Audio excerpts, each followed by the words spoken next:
नमस्कार दोस्तों, welcome to crack cop exam. आज की वीडियो में हम कवर करने वाले हैं एसएससी सीपीओ 2018 में भारतीय संविधान एवं राज्य व्यवस्था से पूछे गए सभी प्रश्नों को। इसमें कुल 37 प्रश्न हैं। आज का पहला प्रश्न, गैर लाभकारी संस्था यूथ फॉर इक्वेलिटी डैश संवैधानिक संशोधन अधिनियम, जिसके अनुसार आर्थिक रूप से कमजोर वर्ग के लोगों को 10% का कोटा दिया जाता है, इसकी संवैधानिक मान्यता पर प्रश्न चिन्ह लगाते हुए उच्चतम न्यायालय में चली गई। इसका सही आंसर होगा ऑप्शन सी 103वां।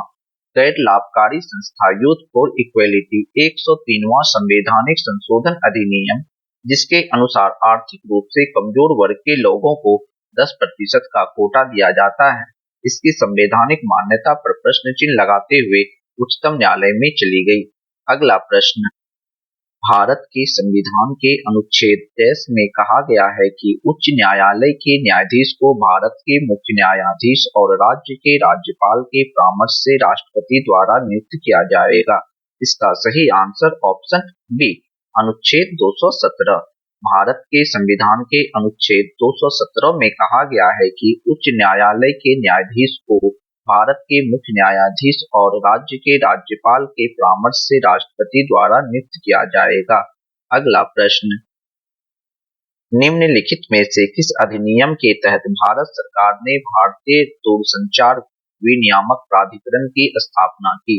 इसका सही आंसर होगा ऑप्शन सी दूरसंचार विनियामक प्राधिकरण अधिनियम 1997। दूरसंचार विनियामक प्राधिकरण अधिनियम 1997 के तहत भारत सरकार ने भारतीय दूरसंचार विनियामक प्राधिकरण की स्थापना की। अगला प्रश्न, निम्नलिखित में से सबसे छोटा केंद्र शासित प्रदेश कौन सा है? इसका सही आंसर ऑप्शन बी लक्षद्वीप। अगला प्रश्न, दादर और नगर हवेली एक केंद्र शासित प्रदेश है जो महाराष्ट्र और देश के बीच स्थित है। इसका सही answer option C Gujarat. Dadra और नगर हवेली एक केंद्र शासित प्रदेश है जो महाराष्ट्र और गुजरात के बीच स्थित है।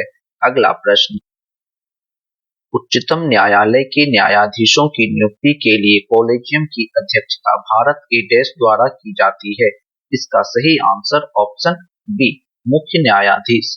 उच्चतम न्यायालय के न्यायाधीशों की नियुक्ति के लिए कॉलेजियम की अध्यक्षता भारत के मुख्य न्यायाधीश द्वारा की जाती है।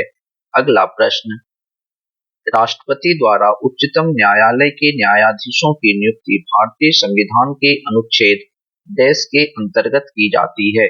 इसका सही आंसर ऑप्शन बी 124(2). राष्ट्रपति द्वारा उच्चतम न्यायालय के न्यायाधीशों की नियुक्ति भारतीय संविधान के अनुच्छेद 124(2) के अंतर्गत की जाती है।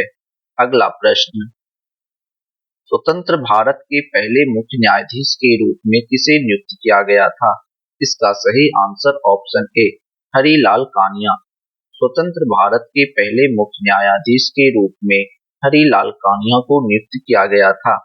अगला प्रश्न, नागालैंड भारतीय संविधान में डैश संशोधन द्वारा वर्ष 1963 में भारत संघ का हिस्सा बना था। इसका सही आंसर ऑप्शन डी 13वें। नागालैंड भारतीय संविधान में 13वें संशोधन द्वारा वर्ष 1963 में भारत संघ का हिस्सा बना था। अगला प्रश्न, स्वतंत्र भारत के पहले उपराष्ट्रपति कौन थे? इसका सही answer option B Sarvepalli Radhakrishnan. स्वतंत्र भारत के पहले उपराष्ट्रपति सर्वपल्ली राधाकृष्णन थे। अगला प्रश्न, तत्कालीन प्रधानमंत्री जवाहरलाल नेहरू और जम्मू कश्मीर के तत्कालीन प्रधानमंत्री शेख अब्दुल्ला के बीच देश में हुए दिल्ली समझौता के आधार पर भारतीय संविधान में अनुच्छेद 35A को शामिल किया गया था। इसका सही आंसर ऑप्शन ए 1952। तत्कालीन प्रधानमंत्री जवाहरलाल नेहरू और जम्मू कश्मीर के तत्कालीन प्रधानमंत्री शेख अब्दुल्ला के बीच 1952 में हुए दिल्ली समझौता के आधार पर भारतीय संविधान में अनुच्छेद 35A को शामिल किया गया था।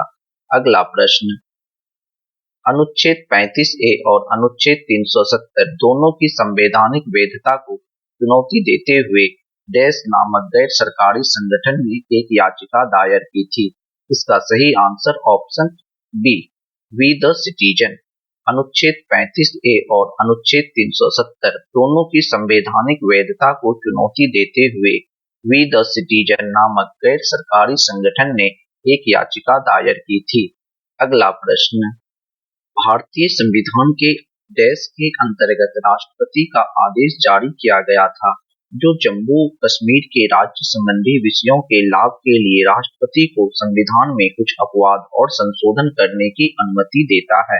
इसका सही आंसर ऑप्शन ए अनुच्छेद 370 एक डी। भारतीय संविधान के अनुच्छेद 370 एक डी के अंतर्गत राष्ट्रपति का आदेश जारी किया गया था जो जम्मू कश्मीर के राज्य संबंधी विषयों के लाभ के लिए राष्ट्रपति को संविधान में कुछ अपवाद और संशोधन करने की अनुमति देता है। अगला प्रश्न, जवाहरलाल नेहरू मंत्रिमंडल की सलाह पर तत्कालीन राष्ट्रपति राजेंद्र प्रसाद के एक आदेश से वर्ष डैश में भारत के संविधान में अनुच्छेद 35A को शामिल किया गया था। इसका सही answer option D 1954। Jawaharlal Nehru मंत्रिमंडल की सलाह पर तत्कालीन राष्ट्रपति राजेंद्र प्रसाद के एक आदेश से वर्ष 1954 में भारत के संविधान में अनुच्छेद 35A को शामिल किया गया था। अगला प्रश्न, भारतीय संविधान का अनुच्छेद डैश जम्मू एवं कश्मीर के अस्थायी निवासियों को विशेष अधिकार और विशेषाधिकार प्रदान करता है। इसका सही आंसर ऑप्शन बी 35A। भारतीय संविधान का अनुच्छेद 35A जम्मू एवं कश्मीर के अस्थायी निवासियों को विशेष अधिकार और विशेषाधिकार प्रदान करता है। अगला प्रश्न, भारत के उच्च न्यायालय की प्रथम महिला मुख्य न्यायाधीश डैश थी। इसका सही आंसर ऑप्शन सी लीला सेठ। भारत में उच्च न्यायालय की प्रथम महिला मुख्य न्यायाधीश लीला सेठ थी। अगला प्रश्न, भारत के तीसरे राष्ट्रपति डॉक्टर जाकिर हुसैन को 1963 में डैश से सम्मानित किया गया था। इसका सही आंसर ऑप्शन ए भारत रत्न। भारत के तीसरे राष्ट्रपति डॉक्टर जाकिर हुसैन को 1963 में भारत रत्न से सम्मानित किया गया था। अगला प्रश्न, भारतीय संविधान में 45वें संशोधन विधेयक 1978 के बाद डैश के अधिकार को मौलिक अधिकार के रूप में समाप्त कर दिया गया था। इसका सही आंसर ऑप्शन बी संपत्ति। भारतीय संविधान में 45वें संशोधन विधेयक 1978 के बाद संपत्ति के अधिकार को मौलिक अधिकार के रूप में समाप्त कर दिया गया था। अगला प्रश्न, नीलम संजीव रेड्डी ने 1956 से 1959 तक डैश के रूप में कार्य किया। इसका सही आंसर ऑप्शन ए मुख्यमंत्री। नीलम संजीव रेड्डी ने 1956 से 1959 तक मुख्यमंत्री के रूप में कार्य किया। अगला प्रश्न, बिहार के विभाजन से झारखंड राज्य का गठन वर्ष डैश में हुआ था। इसका सही आंसर ऑप्शन डी 2000। बिहार के विभाजन से झारखंड राज्य का गठन वर्ष 2000 में हुआ था। अगला प्रश्न, भारतीय राष्ट्रीय गान के पूर्ण संस्करण के गायन की अनुमानित समयावधि क्या है? इसका सही आंसर ऑप्शन ए 52 सेकेंड। भारतीय राष्ट्रीय गान के पूर्ण संस्करण के गायन की अनुमानित समयावधि 52 सेकेंड है। अगला प्रश्न, भारत के संविधान के अनुसार भारत में सर्वोच्च न्यायालय के न्यायाधीश डैश की उम्र में सेवानिवृत्त होते हैं। इसका सही आंसर ऑप्शन ए 65।